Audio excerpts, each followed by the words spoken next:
Ongi etorri zaindu zen podcast berri batera. Gaur nutrizioak errendimendu kognitiboan duen eraginaz hitz egingo dugu. Kosta egiten zaizu lanean konzentratzea edo arreta mantentzea? Balzenekien garun funtzioa hobetu dezaketen osagaiak daudela? Sustantzia batzuek errendimendu kognitiboa areagotu dezakete, eta garuneko neurotransmisoren seinaleak hobetzen laguntzen dute.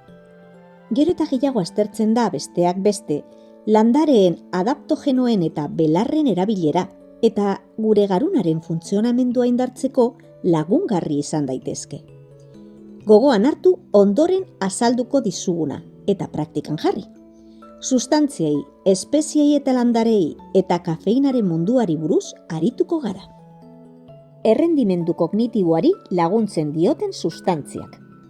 Garunak nutrienteen etengabeko ekarpena behar du. Behar bezala eratu, garatu eta funtziona dezan. Elikagai guztiak beharrezkoak dira, baina batzuek inplikazio handiagoa dute kognizioan eta osasun mentalean.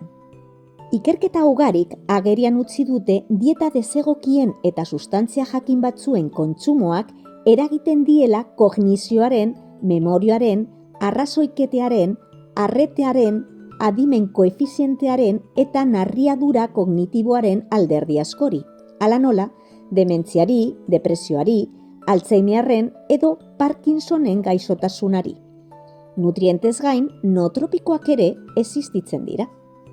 Farmakoak, drogak, osagarriak, nutrazetikoak edo elikagai funtzionalak dira, eta giza funtzio mental jakin batzuk areagotzen dituzte. Hau da, oroimenaren estimulatzeak edo indargarri kognitiboak dira. Ondoriak dituzte hainbat mailatan. Alde batetik, neurotransmisoreak aktibatzen dituzte.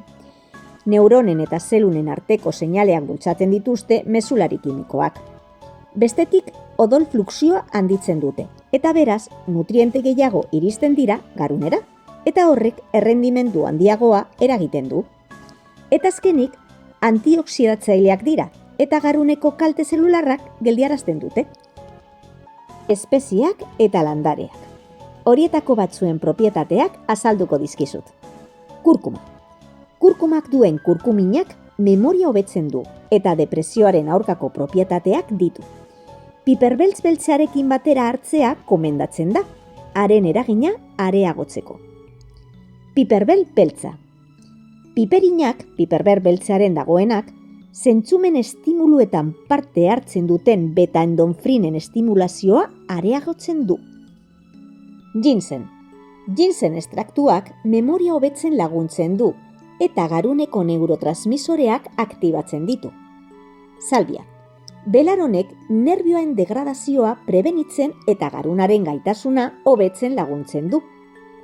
Intxaur muskatua. Intxaur muskatuan dagoen miristizinak garun ahalmena handitu, memoria hobetu eta nekea eta estresa murrizten ditu. Eskaia. Naringenina eta B konplexu bitaminak ditu, garuna glukosa zornitzeko beharrezkoak direnak. Kalte zelularra, memoria galera eta estresa murrizten ditu. Te berdea. Landare onenetakoa da zailtasun kognitiboei aurre egiteko.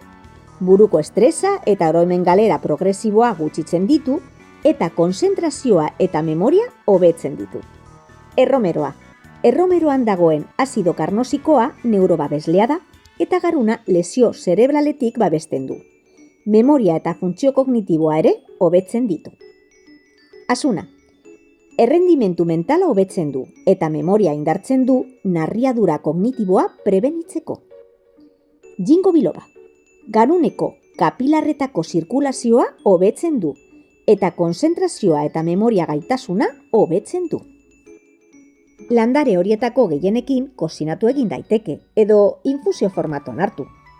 Haien jatorria landaretan egon arren, printzipio aktiboak izaten jarraitzen dute, eta beraz, komeni da, gehiegikeriarik ez egitea.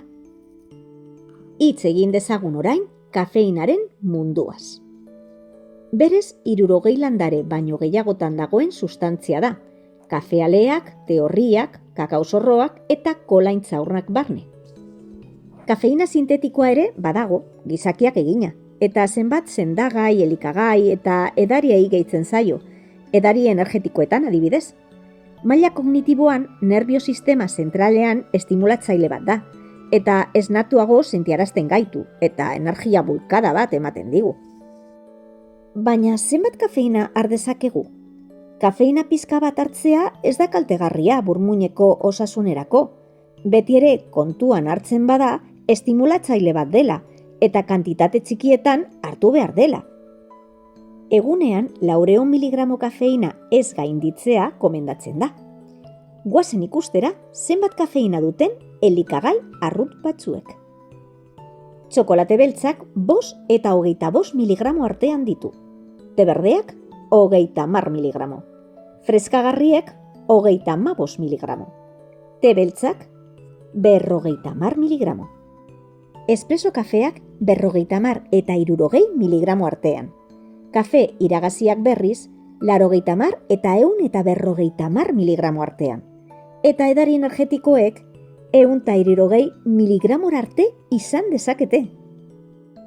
Kafeari dagokionez, kafeina kantitatea kafearen barietatearen araberakoa izango da. Zenbat eta finago eta eoago, orduan eta kafeina gehiago. Kafea urarekin infusionatzeko moduak eta denborak ere eragina izango dute. Zenbat eta denbora gehiago egon kafea urarekin kontaktuan, orduan eta kafeina gutxiago izango du.